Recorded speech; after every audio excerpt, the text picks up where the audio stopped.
Lawrence, welcome to the show. It's a Thank pleasure to you. have you here. Thank you.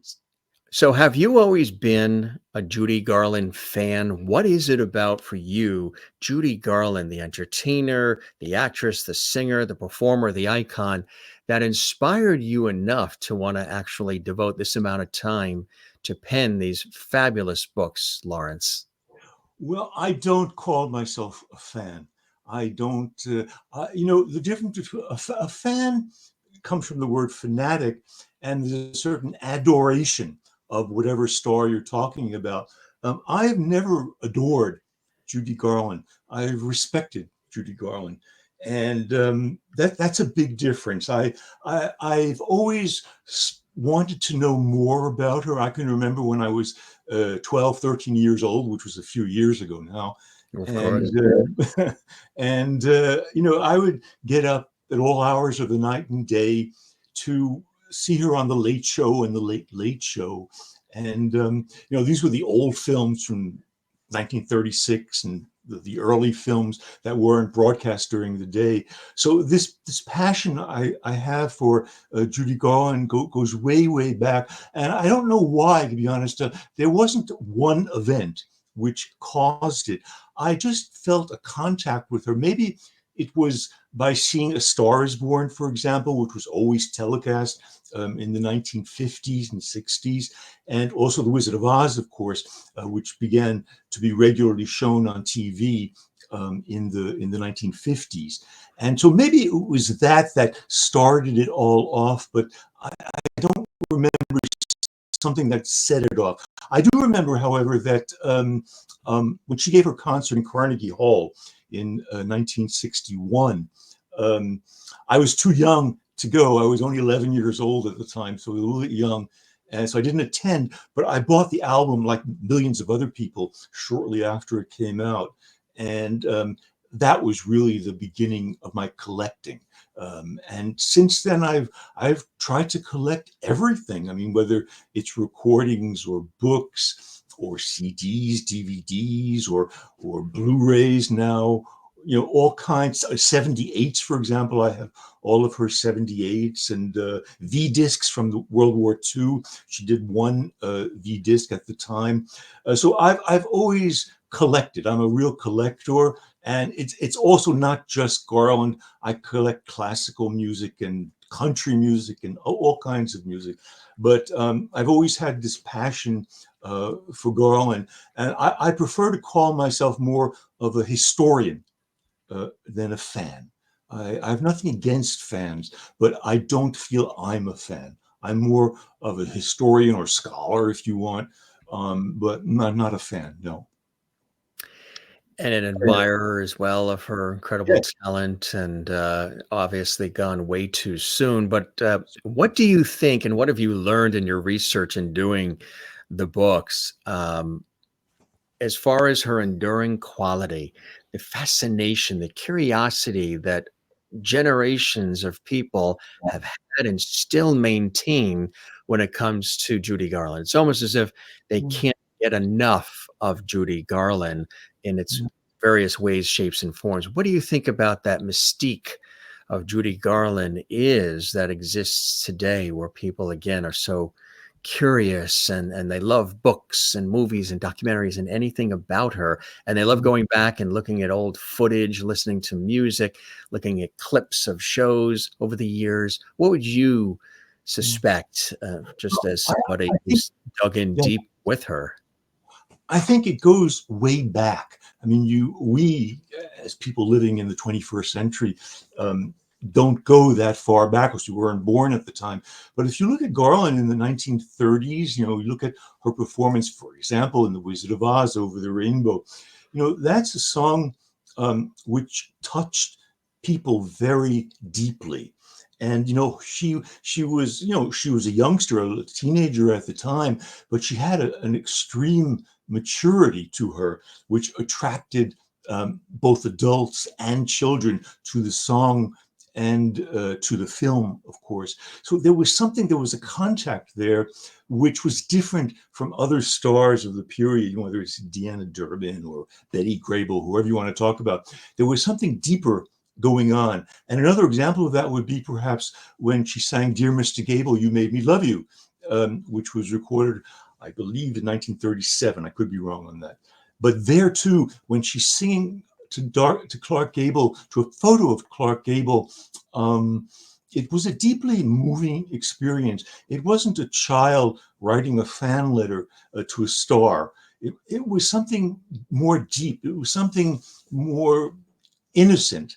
And it affected people who saw her on screen in the 1930s and 40s when she continued at MGM. And it continued throughout her career. There was this contact with her, whether it was in the movies or when she went on stage in the 1950s and 1960s, of course.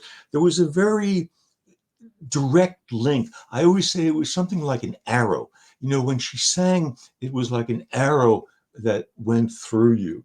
And I think that went on throughout her whole career. And, you know, whether you were gay or straight or whatever, it really affected you deeply. There was an emotion there, which was a very deep emotion. And I think that's what got to people most. When you look at her body of work, of course, everybody talks a lot about Wizard of Oz because they grew up with that iconic and beautifully shot movie. And that's a favorite of ours as well. But for you, what are some other works of Judy's that stand out for you personally when you look at the body of work? Well, in terms of the films, you know, there are the great films, The Wizard of Oz, Meet Me in St. Louis, A Star is Born.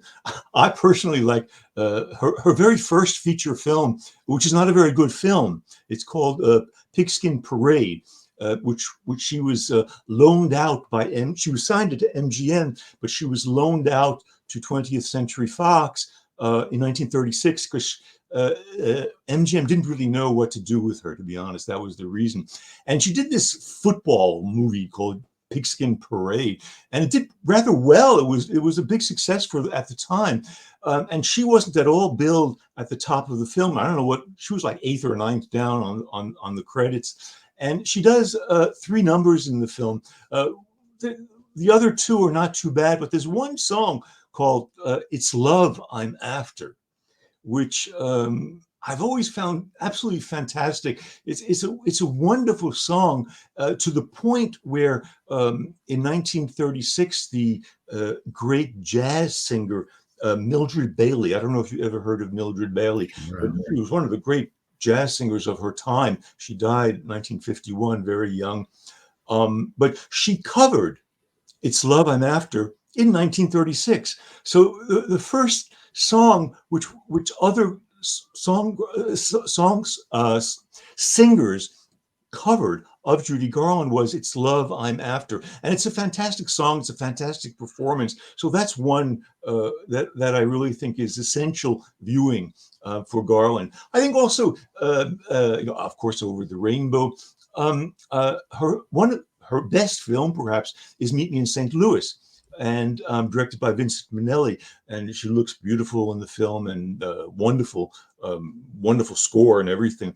But you know, I'm often asked if there's one song that's Judy Garland, what's one song that's all of Judy Garland? And I always say, Have Yourself a Merry Little Christmas.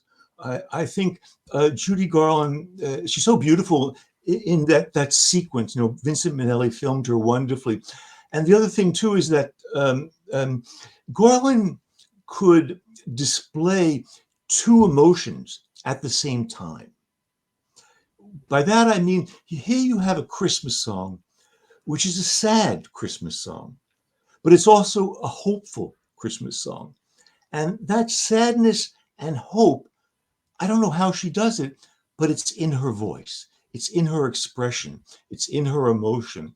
And it's one of the pinnacles of her career, in my opinion. Have Yourself a Merry Little Christmas. There are a lot of other things too. I mean, if you don't know the Carnegie Hall album, for example, 1961, you don't know Judy Garland. I mean, if there's one album, one something to buy, it's Carnegie Hall. She was at her absolute peak. And that's also something really important. But there's so much, she had a very short life. She was only 47 when she died. And pictures of her at the end of her life, she looked emaciated. She looked like she had come out of a concentration camp. That's how terrible she looked. She had a short life. There you see her in 1968 in a photo booth. She was taken, I think, in New Jersey someplace. That was taken, a photo booth. And she had a short life, but she did so much in that short life. It's very sad that she only lived 47 years, but she accomplished a lot. I think she didn't record as much as Sinatra and Peggy Lee and people of that stature, Ella Fitzgerald. But she did leave a lot of important recordings, whether it was at Decca or MGM, and later on, of course, at Capitol. So she accomplished a lot. I've always said that it's a pity that she didn't do more, because 47 years is short, but she did a lot. So I respect her for what she did, and I prefer to remember her as an artistic figure who contributed to American popular music. And I don't take her as the sad being that many people like to see her as. I take her as a creative artist who contributed to American popular song. That's how I see her. Encourage everybody watching to leave a comment underneath this episode, some of your favorite Judy Garland memories, whether it's music, films, television appearances. She did it all, a real treasure. And again, as Lawrence is pointing out, gone way too soon.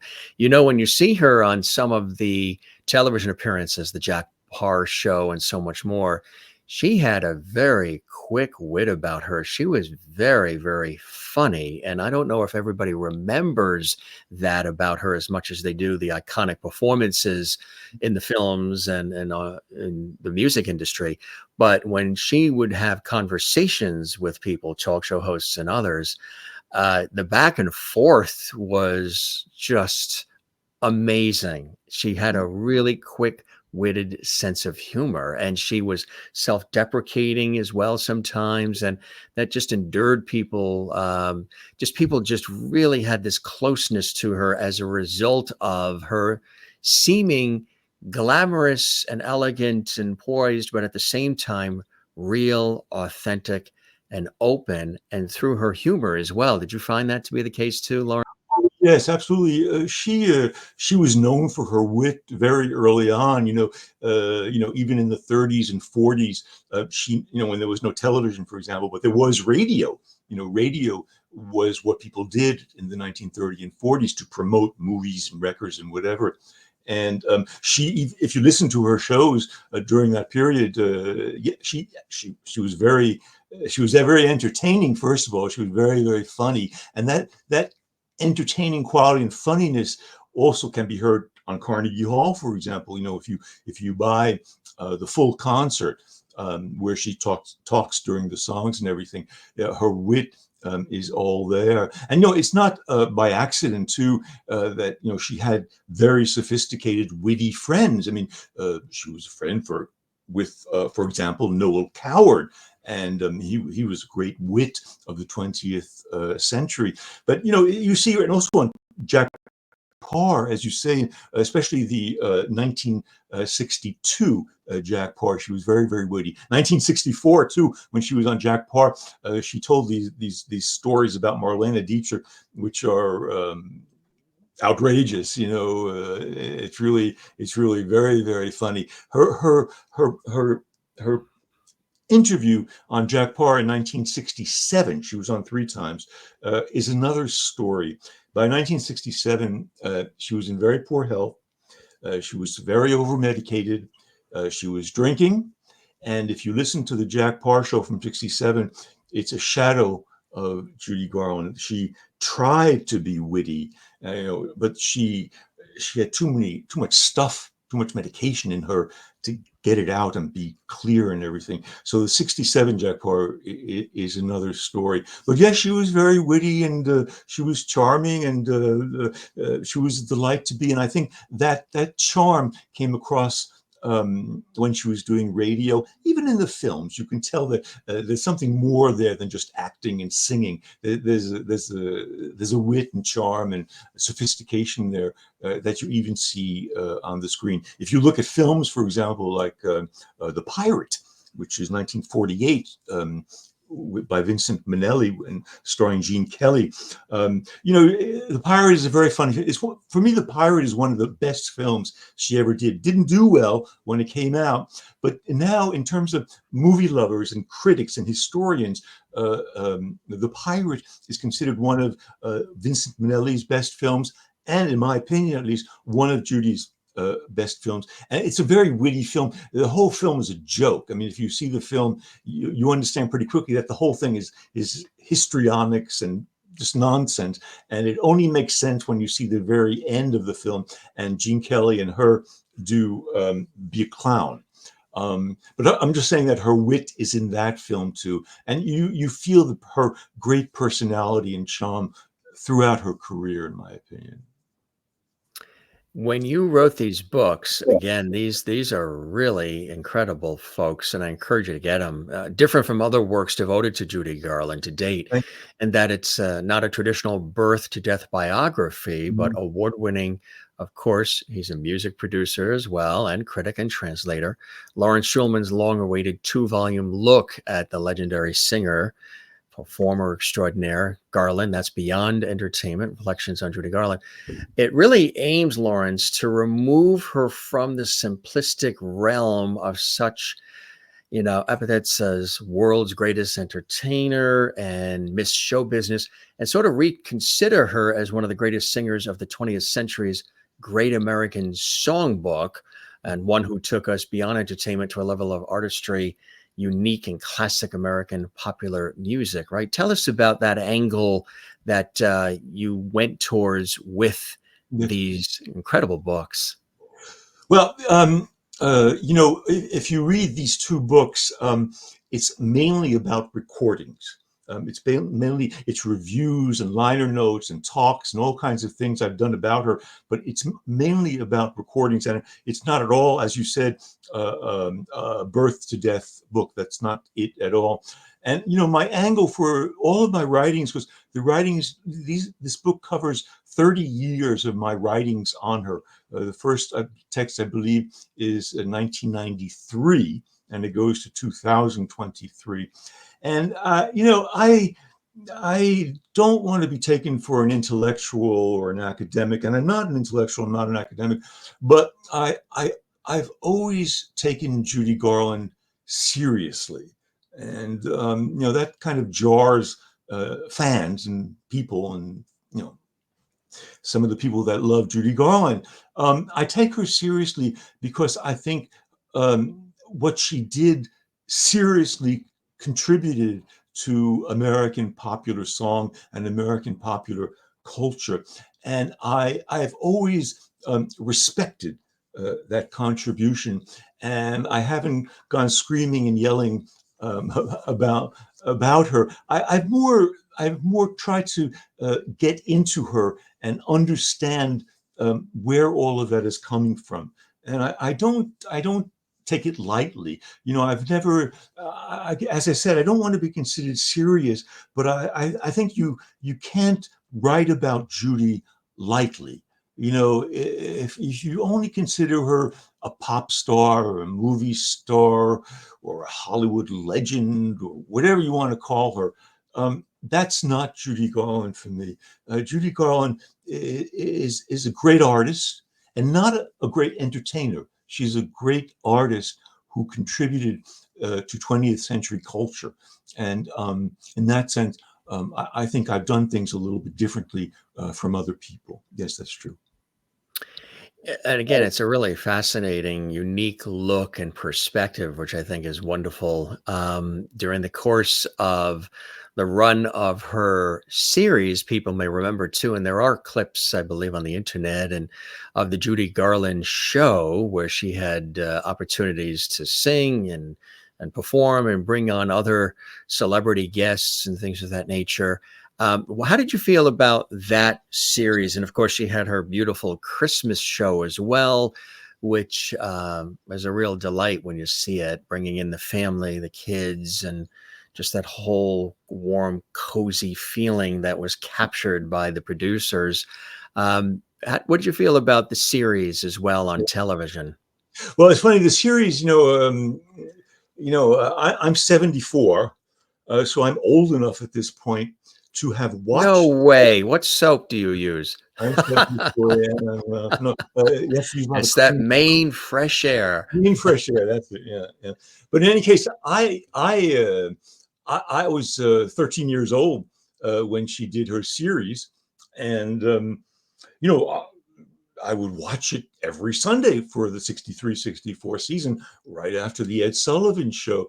So I watched all those programs when they were broadcast and everything. So that's how far back this passion goes. And so it was an experience to see her on weekly television, because she had done very few specials up until that point. She did two in the 1950s, and then she did two in the early 60s, one in 62 and then another in 63. So her appearances on TV were not a lot. You didn't really see her on TV. So this was really an exceptional experience to see her every week. And I enjoyed it. I didn't know at the time as much as I know today. I was a kid at the time, and so I'm a lot wiser today. The series is interesting, because she did a lot of songs under the influence of Mel Torme in particular that she had never done before. People say terrible things about Mel Torme, and I won't get into that. But in terms of her repertoire, in terms of new things which she added to her songbook, there's a lot on that show which was new. I mean, there were a lot of her usual songs, of course, but there was so much new stuff. For example, I'll just take one example that pops out of my head: a song called "A Cottage for Sale," which is a song which was covered by many singers over the years, and she had never sung that before. And it's a wonderful song, and her interpretation of that song is so intimate and so deep that it's shocking. It's really shocking, and I like that. I like that when she surprises you with her performance. And over the course of that one season, the 26 shows that she did many such songs which were new to her, and that's great. But also, she did songs which she had done on records, for example, but we didn't have any visual versions of that. So songs like "When the Sun Comes Out," when she sang "When the Sun Comes Out" by Harold Arlen, which is one of his great songs. She did a fantastic version of that. And also what you're showing right now on the screen is when she sang, what's the name? Oh, forget it. No, I can't remember the name of that song. What's the name of that song, Larry? That is "Old Man River." There we are. Oh, She yeah. sang "Old Man River" there. And she had never sung that song either before. And it was a colossal performance. It just brought the whole house down. And it's a deeply moving performance, which is on DVD now. And it's one of her great performances. Mhm. And so she was going in directions which had never been tried before for her. Right. It's great because she had to go outside the fan base to the real world out there and get people interested. So she Yeah. did that. She was in close to peak form for the series. For me, her peak period, there are a few peak periods. 1943 is a peak period. Late 50s is a peak period. 61 around Carnegie Hall is a peak period. And by the time she got to the series, she still had a great voice. She was much thinner than Carnegie Hall. And so whenever she got really thin, she didn't sing as fully. She needed a certain weight to get all that out. And so she's I would say, in close to peak form. But the series is one of her great legacies, as much as her records and her films. So I always tell people, the series is something very important in her career. We always there was that one very epic moment that people referred to a lot, and I know even Barbara Streisand has talked about it, was when young Barbara Streisand was on with her, and how Judy was holding her hands, but Barbara was really holding Judy Garland's hands, and sort of there was this mutual respect, admiration for one another, but it was almost as if she was keeping Judy sort of steady through her holding of the hands as they were singing that iconic Happy Days Are Here Mhm. Again, which is just a wonderful duet of the two of them together on that show. Of course, no, it's great duet. But Garland was very, she was very nervous on stage. She was never sure of her talent. She always said that one day people are going to discover that she's a fake. She always thought that she Imposter syndrome, huh? Yeah. yeah, she felt that she did what she did, and she wasn't very. She was as good as she could be doing it, but one day they were going to discover the real Judy Garland wasn't all that great. So in terms of being nervous with Streisand, it was just part of her nervousness on stage. But also, I think Garland invited Streisand at this very, very early stage of her career because she respected Streisand. She knew that she was the next generation. She knew that she was the new Judy Garland. She was the next generation. And I think that's great that she was never selfish about her talents. She was very giving. And in that duet with Streisand, I think that shows her great openness to new things. Absolutely. Do you feel that, you always hear that um, she was, like you say, she was humble. She didn't always think that she was the best. There's the imposter syndrome. But you always hear stories too that maybe the people guiding her and managing or just what have you weren't necessarily from an early point in her life always looking out for the best interest, or just pushing her and pushing her and pushing her to keep going and doing and smiling and performing at a really early young age. And over time, that stress and those troubles of constantly, which we see a lot in performers, actors, actresses, TV personnel, everything, singers, that sometimes if pushed and the light is always on you, and maybe your personality inside doesn't necessarily match completely what's being branded, sometimes things start to unravel. And if you don't have people around you who are lifting, supporting, taking care of, and just saying, get out there and do it, knock him dead, Judy, that eventually that catches up. Do you feel that some of what had happened to her, why we lost her so early, the pressures of it all just became overwhelming to always be Judy Garland? Well, there are many reasons why she died young. I mean, obviously, she was addicted. She was an addict.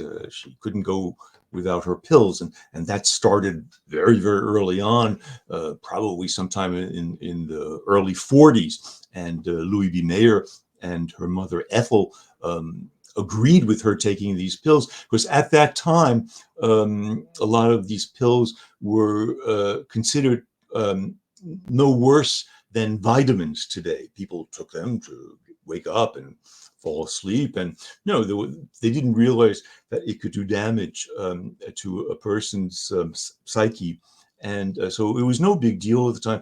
I don't know. She people accuse Ethel Gumm of torturing her, and they say Louis Mayer was awful because he felt her breasts. There are all these stories of, oh, poor Judy, poor Judy. I have never felt that way.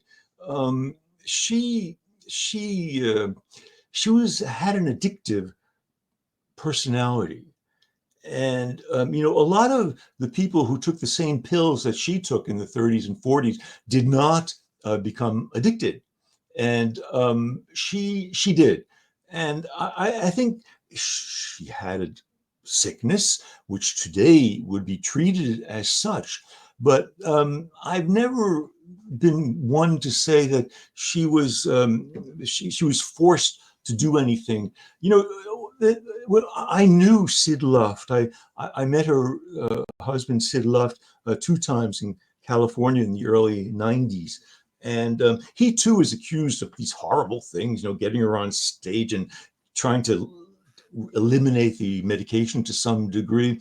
And there too, I don't know if Sid Luft was good or bad for Judy Garland, because the only cure to Garland's self-centeredness was getting up on stage. Work, it's true that for her, work was the best treatment in the world.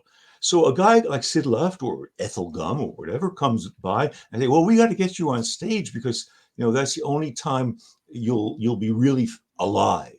And so are we to criticize Sid Luft for pushing her, or are we to say that he was a parasite who lived off of her? There's two ways of seeing it. And so I think she loved doing what she did. I think, she was once asked, what would you have done if you had not gone into show business? And she had a very quick reply. She said, oh, I would have gotten married and I would have been a housewife and been very happy. So Mm-hmm. she was not someone whose goal was to become a great star or a living legend. I think she kind of fell into that because of her enormous talent. I think she was someone. If you listen, I don't know if you've listened to the tapes she made in the 1960s for her planned autobiography. These have been around now for several years, and she blames everyone: Sid Luft, her mother, Louis B. Mayer. She blames everyone but herself. And I think when you have an addiction or any kind of problem, you have to not blame yourself, but you have to realize that it's coming from you. And if she had problems, she had to figure out how to get out of those problems. And you can't blame other people for keeping you in a condition. So, it's easy to blame everyone else, but to some degree, she never blamed herself. And that's part of the problem. Yeah, and that's was she, you think, buying into sort of, sometimes when people get popular, Yeah. um, and if they're humble people in the beginning, everything that's coming their way in terms of you're the best, you're the greatest, you're a star, they start to absorb that and become that kind of Yes. like Joan Crawford to a Yes. T played the role on and off screen of Joan Crawford. She Yeah. embraced it. She was it. Um, do you think maybe with Judy that she was buying into some of what she was hearing, or it was just a Uh, you know, personality? Judy, when she was a little child in in Lancaster, California, she didn't love her mother. She loved her father, of course, Frank Gumm. She didn't like living in Lancaster. She had a lousy life. She as a youth, a youngster, she was dragged from Minnesota to Lancaster, California as a kid. Her only pleasure at that time, as a little kid, was to perform on stage. And she famously sang for the first time Jingle Bells on stage when she was 2.5. And I think it's at that moment when she went on stage that she felt nothing anymore. She felt the thrill of being loved by an audience, and the applause was a drug for her.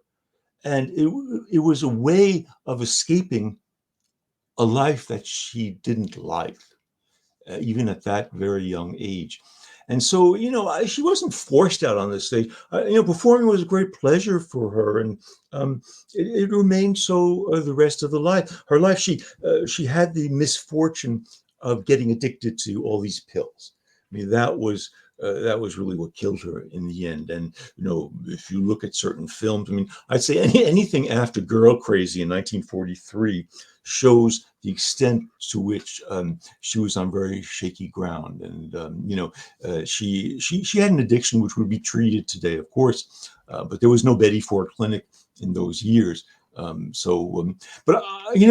People are always painting her as a sad person, having a terrible life and addiction and all that. I don't think she was a sad person. I think she was a very happy person, despite all, especially despite the lack of money. Because, by the end of her life, she had to sell her house in 1967. She was living nowhere. She was really on the street very often at the end of her life. And if it weren't for friends and John Mayer, for example, and people like that who housed her, she literally would have been on the street. She was homeless. When you say that Judy Garland was homeless at the end of her career, it's pretty shocking. Still, even in those moments of not having money, of not living anywhere, of losing your voice and everything, and looking terrible, she was happy.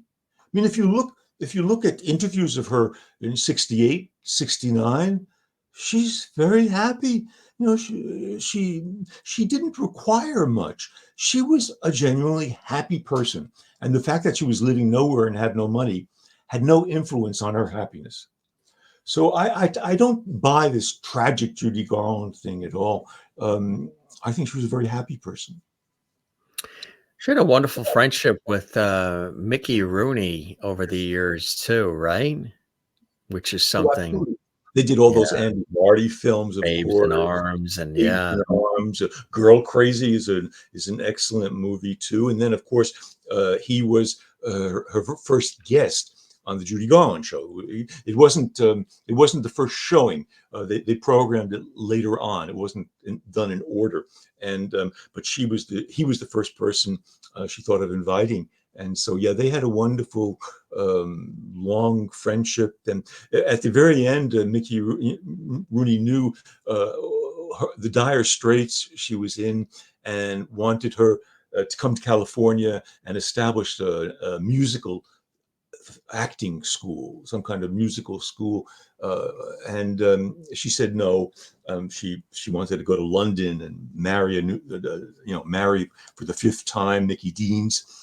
And so they were in touch her whole life, and even Mickey Rooney couldn't help her. Nobody could help her.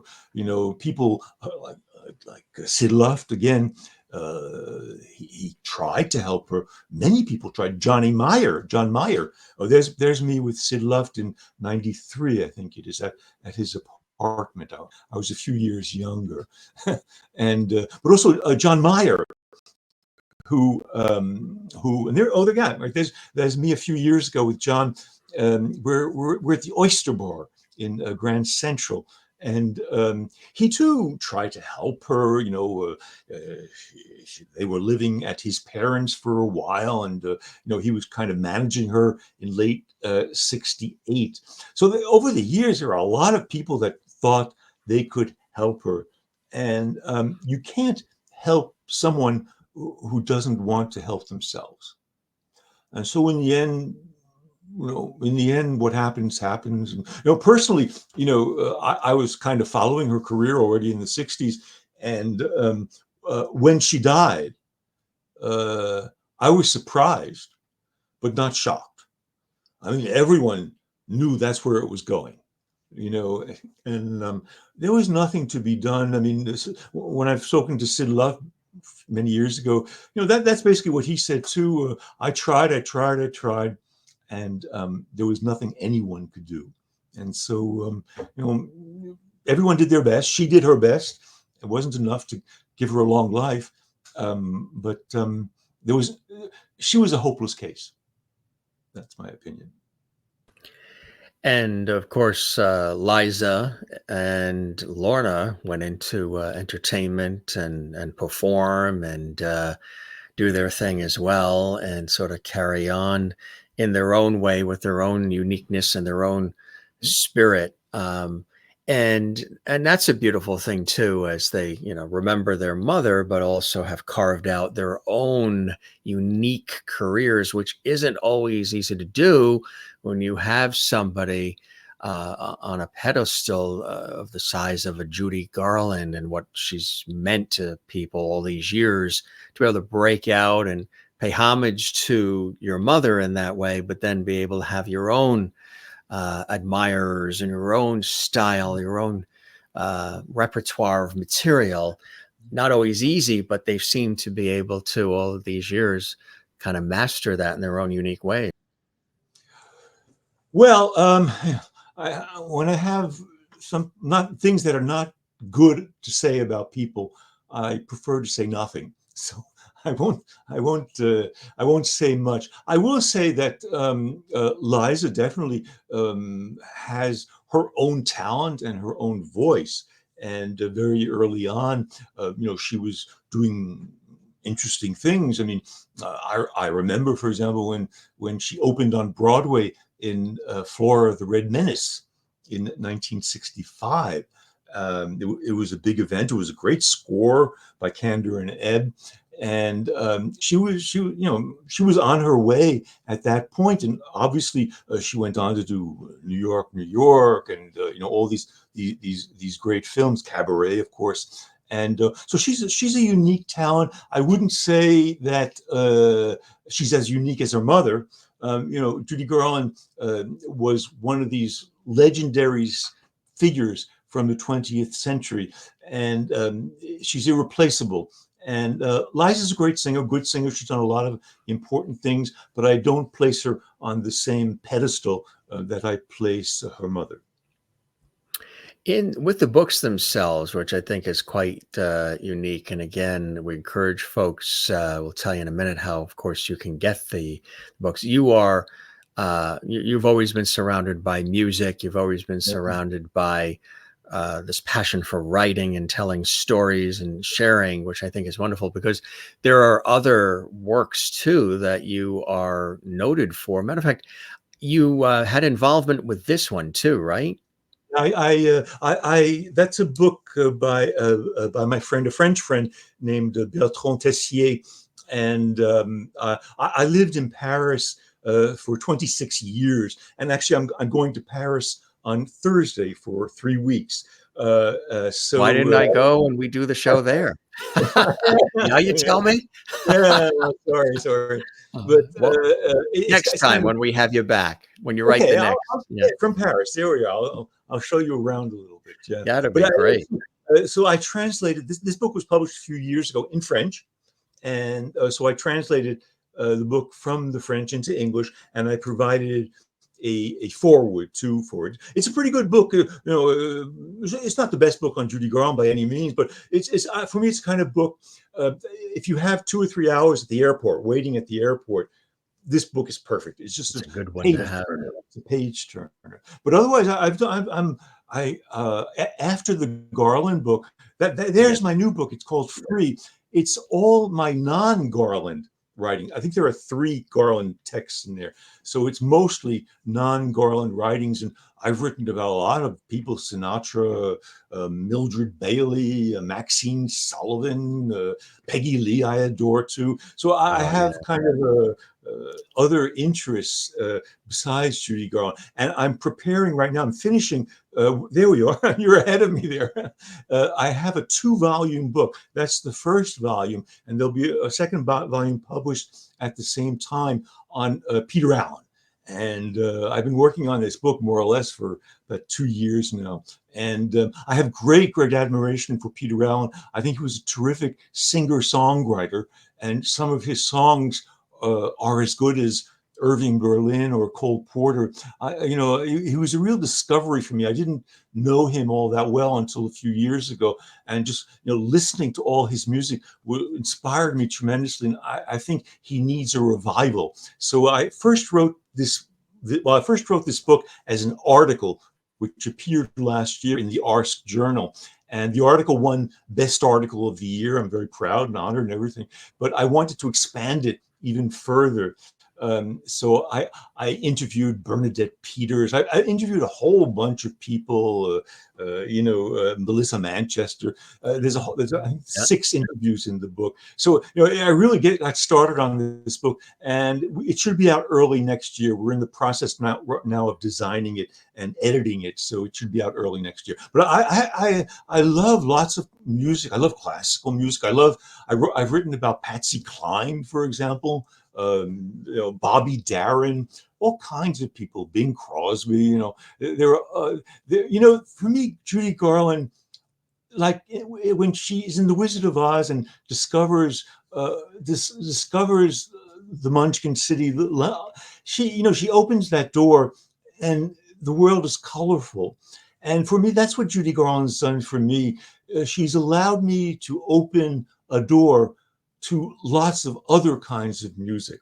And I'm very thankful to her for doing that for me and for allowing me to discover all these different other kinds of music. But I'm definitely not a one-woman man. I do have other things that interest me very, very much. And so these other books are part of that, yes. You sure do. Look at this collection behind you. Oh no, it's worse than that. Upstairs and everything. I think I need a bigger house because there's not much space anymore. I have to do something. How did you first get started in all of this? What inspired you to want to, take this path? What was it for you? Were you always surrounded by music and art and what have you within your family? No, not at all. No. And he's originally a New York kid too. Yeah, no. We were a very humble family living in the Bronx. I grew up in a housing project in the Bronx, and I didn't have a musical education when I was very, very young. It's only when I got to Paris in 1971 that I discovered the world of music, because the person I went over there for was very knowledgeable about music. So that was a great, especially classical music. So that was a great introduction for me. But I don't have a musical background at all. I've always loved to write. On the other hand, when I was in high school, I was the editor-in-chief of the paper back in the day and was writing anti-Vietnam editorials and things like that. I've always loved to write, and that's stayed with me over my whole life. I love writing. I find it's a great sport. It keeps your brain young. Active, right? Exactly. I would say so. And of course, congratulations on Thank you. everything, including the Garland, That's Beyond Entertainment, Reflections on Judy Garland. And it's such beautiful work. And again, the material, which I think is wonderful, Lawrence, you utilize published articles, reviews, liner notes, interviews, program notes, talks, prefaces. A lot has gone into this. How many years is this? This has been a multitude of years for Oh, this yes, to. yes. The first Garland piece I ever wrote was in 1993 for a CD I did called "Child of Hollywood," which I did with a sound engineer, Robert Parker, who's dead now. But that was my first text I ever wrote on Judy Garland, and so it goes from 93 to 23. So it's 30 years of my writings on Judy Garland. I didn't sit down to write a book on Judy Garland. It's a collection of all of my writings over the course of 30 years. That was a quick 30 years, right? Went by in a New York minute, as I always say. What what has the response been so far from the reading public, from those maybe admirers of Judy Garland, maybe even people who had the pleasure of knowing her, working with her? Has there been feedback so far to the book?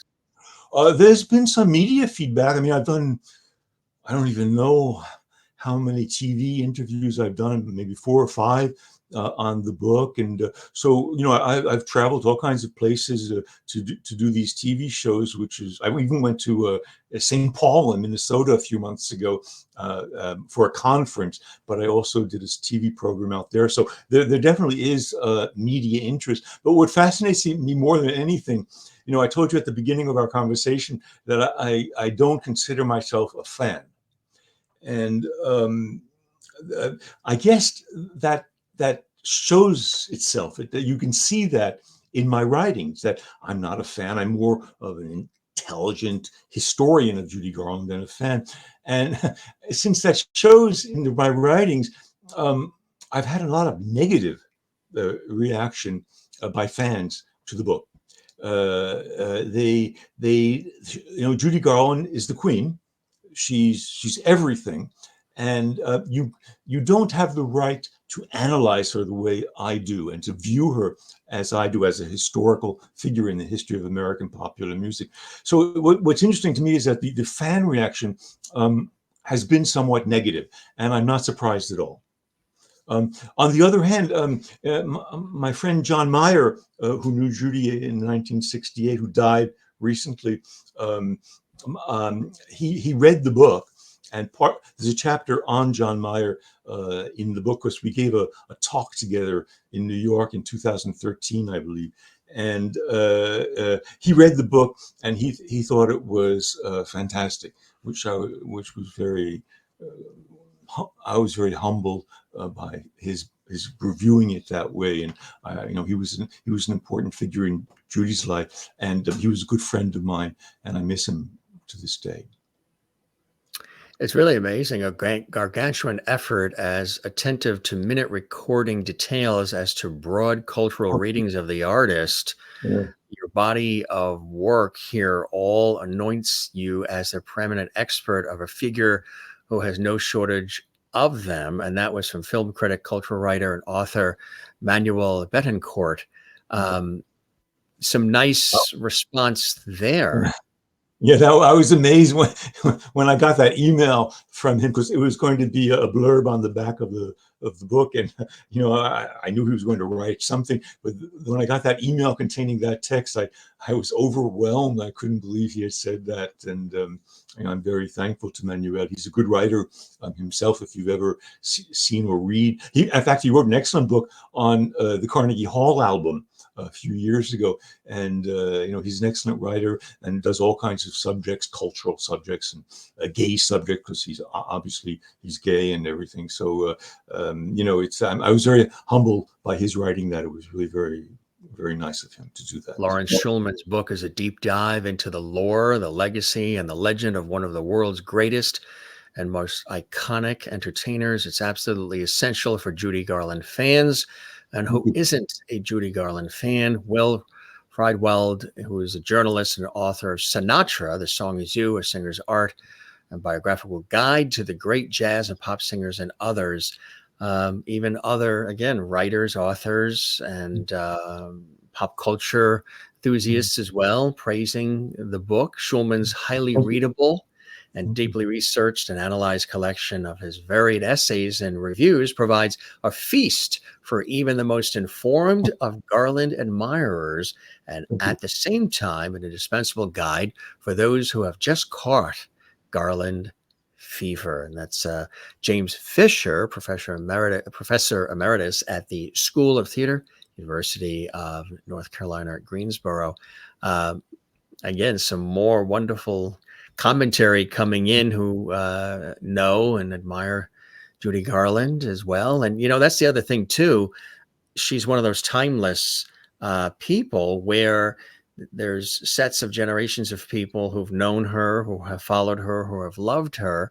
And then new fans, new admirers come into the mix as well. There's always new people who are falling in love with Judy Garland.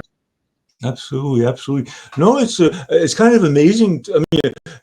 That she still sells. You think the generation of people who admire Judy Garland might all be dead by now. You know, there's no public out there to sell things to. But it's not the case at all, because I've continued to do many CDs over the years, and all kinds of things related to Judy Garland. I have a new 3 CD box set from Trapeze in England that just came out. So I'm always doing projects, and I think record companies wouldn't finance these projects if they weren't selling. So yeah, I mean, she still affects people just like she did in 1938 when singing "Dear Mr. Gable." So that raw emotion, that really profound emotion, is still affecting people today, I think. And I guess there is still a market for her, which is great. Did doing this research and this 30-year escapade of putting this all together while doing everything else you do, did this give you an opportunity to feel closer to Judy Garland, to feel a deeper admiration perhaps for her, knowing her story, knowing the ups and downs, knowing what it took, whatever, scenarios happened in her life? Did you grow a deeper, more profound respect for Are you the there, person Jim? and the talent? Okay, you froze in there. Yeah. No, my answer is no. I've always respected Judy Garland. I've had a very deep respect, and this I don't I don't I didn't learn. I don't learn more by writing.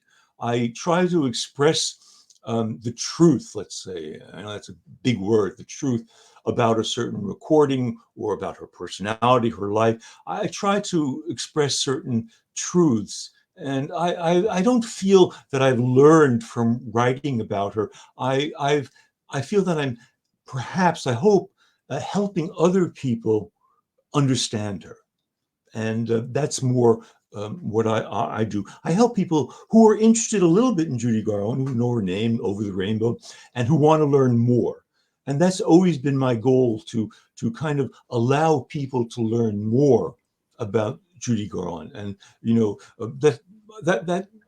I haven't discovered anything over the years, but I have a great pleasure in trying to explain Judy Garland. The other thing I would say is that there are no experts on Judy Garland. I don't consider myself an expert, and the other people out there, I won't name names, who do consider themselves experts on Judy Garland, are fakes.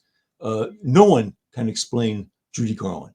She is a total mystery to me. She had such incredible talent. It was like coming from somewhere else. She was an extraterrestrial, and I would never say that I'm the greatest expert on Judy Garland. I do my best to explain things to people who are curious, and that's what I've done. Wonderful conversation, Lawrence. Truly on the heels of you heading to Paris for 3 weeks. So it was a real wonderful opportunity for us to get together and celebrate Judy Garland, of course, and also your amazing work and the prolific work that you have for so many people to dive into and enjoy. And again, talking specifically about Garland here, but of some of the other material to encourage folks to check out. These all available on Amazon and Barnes and Noble, where books are sold. They can go there as well. Even Walmart. Oh, it's in the. You can even go there in the aisles, and they're there in the Oh, book no, section. no. You can't go in the book section. It's online. Everything is So online. online at Walmart as well. Yeah. That's Yeah. wow. True Americana. That surprised me. Even I didn't expect That's it. that. And It's easy yeah, to find. It's not difficult to find. Yes. we'll have you back. But before we wrap, why do you love doing what you do? Why do I love doing what I do? Oh, gee, I never thought of that. I've always I've always loved music. I listen to Judy Garland relatively rarely. Actually, when I'm working on a project or a book or something, of course I'm listening a lot. But usually, the music I listen to is classical music. I love classical music, and I especially love good music in great sound. I have a passion for high definition, high resolution sound. So my setup in the house here is rather sophisticated, and you can really hear great sound. So that gives me great pleasure too, to be able to hear a Mahler symphony or a Bruckner symphony in total surround sound. That gives me great pleasure. But listening to Judy Garland does too. Of course, I'm never bored with Judy Garland. There's always something more to discover. Do you lean analog or digital? There's two Ah, different schools of thought. Yeah. yeah. Well, I'm I review things, so I get LPs more and more now to review. In fact, just today, an hour ago, I got a new LP in the mail of her 52 show at the Palace, which came out on LP. I'm not a maniac about LPs. I don't particularly like analog. It's not bad. It has a kind of warm sound to it, which I agree. The analog Carnegie Hall is a wonderful double LP, which was released a few years ago now. But I prefer what are called SACDs, super audio CDs, Blu-ray audio, and also you have high resolution downloads. And any of those three gives a sound which is miraculous. And kind of CDs are of an older generation at this point. And I can hear the difference between a CD and a high resolution recording. So what thrills me is listening to high resolution sound. It's a great passion of mine. Well, this was a high resolution conversation for sure, Lawrence. We really appreciate you joining us. And Thank you. this was a great conversation. And I really, we loved, remembering, reflecting on Judy Garland, of course, and who is missed to this day. And of course, the books here, folks. Make sure you go to Amazon and Walmart online, Barnes and Noble, where books are sold, and pick up your copies as well.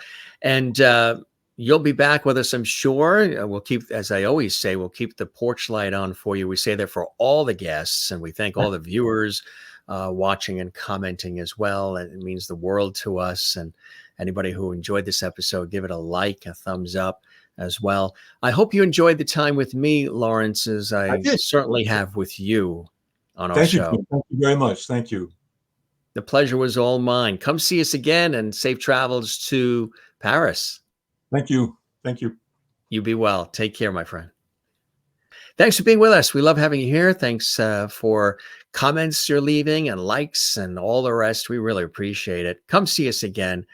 Don't forget to love one another, take care of one another. Don't forget to do the very same for yourself. It's important to do that. And come see us again right here at the Jim Masters Show. We love you all. Take care. Be well. And as we always say, cheers.